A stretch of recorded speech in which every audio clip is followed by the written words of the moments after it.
sour, like, man, I'm over here committing way more than Joe, Tom, and Cindy. That sucks sometimes. But if you give more than you receive, and you're like, you know what, I'm in this club because this is what I want to get out of it, sometimes you're going to have to put more in than the other person. Because maybe they don't want to get the same outcome you do. But as long as you're honest with yourself saying, I'm going to keep giving this, because if I don't do this, they're not, and if they don't do it, I have to, and this really sucks. But our outcome is success. We want to get to the field goal, right? We want to get to the touchdown. A part of that is give more than you receive, and don't keep score. Because at the end of the day, results will come. To that same point, say, that's fine, somebody, Crystal, say you owed me a favor, right? And I'm like, all right, I know Crystal owes me a favor. I know Crystal owes me a favor. Henry. Say, Henry's like, hey, I need to get in touch with Crystal because I have this great idea, and I need to see if she'll go to lunch with me.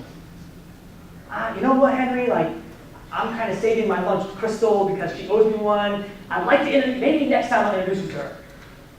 Is that fair? No. But sometimes people keep score that way. And to that point is, what if, and this has happened in my life a couple times, and I'm proud of it, but I'm also broke because of it.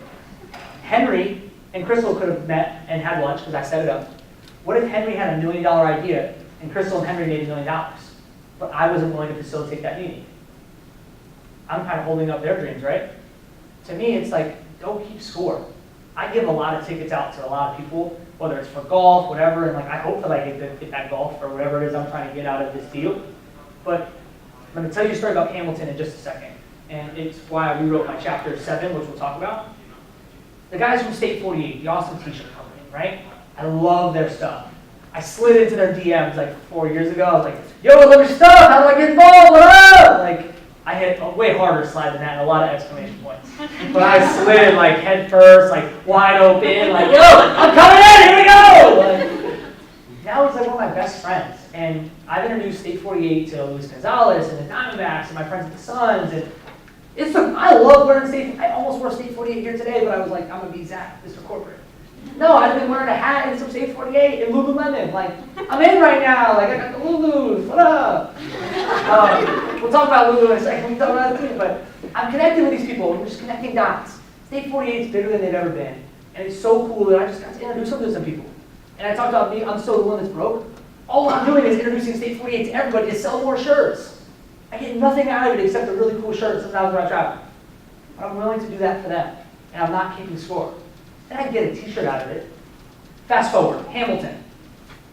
3 years ago, I was at Cincinnati Airport, laid over all day. I meet a dude, like, you know, you're at a layover, you're kind of sitting right here, everyone else is sitting here, you're kind of on your phone, like, dang, this flight's laid over, what am I gonna do? Hey, how are you over here?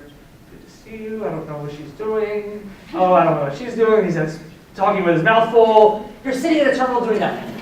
So I meet this dude who says he works with like CC Sabathia, Rock Nation, whatever. I'm like, oh, dope. What do you do? He hustles. He's a New York City hustler. All right, man. Like, I felt his vibe. I was like, okay, cool. I'm gonna like, nice to meet you. Hit me on the gram. Deuces. 2 years later, he's in Phoenix. I said, yo, if you're ever in town, hit me. In April, he came to Phoenix with the cast of Hamilton. My bad, man. I sold you way short. Like, I had you wait. So he comes and, yo, can we come out to a game? I was like, yeah, no problem. Cosmic Victories is what it's called. Here's how it goes. He wanted tickets to a game. He's bringing the cast of Hamilton. I get a couple tickets to the game, but I don't get good tickets.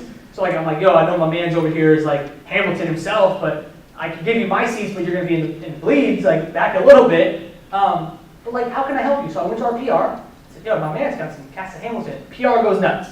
Hamilton gets on the field, great tickets, whatever. So my man looks good to Hamilton. Hamilton looks good because they get great seats. And the D-backs look good because they're hosting Hamilton. And I'm just the bystander. No money, exchange hands. But cosmically, all four of us win. Cast of Hamilton now, Anthony Ramos and this dude Will Wells, who works with Imagine Dragons, whatever. Like, two dudes added me on the gram, added me on Instagram and Twitter, and I'm like, dope, like I don't got their phone number, but I can still slide. So I slid a couple times already.